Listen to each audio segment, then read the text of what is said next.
Ayun guys, ano po ako, magbalat po ako ng potato kasi magawa po ako ng mashed potato. Ayan. Ayan po. Ito na. Pero ko lang siya kasi ginamitan ko lang naman siya ng filler. Ayan guys. Ayan guys, nabalatan ko na lahat. So, lagyan ko siya ng tubig para i-ano ko na naman siya. I-slice ko into cubes. Na cubes na siya, so lagyan ko na siya ng tubig para pabukala. Ayan guys, pakuluan ko na siya. Ayan, pakuluan ko na. Pakulo naman ako doon ng potato ko. Dito naman nag-air fry ako ng chicken legs.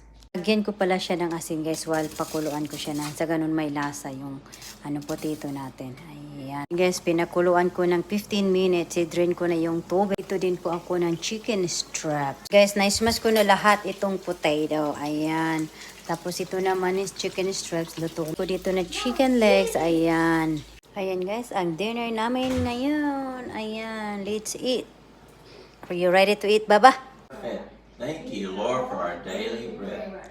Amen. And they're eating. Tingnan ko na yung aking air fry na chicken. Ayan, luto na guys. Nasa ganun.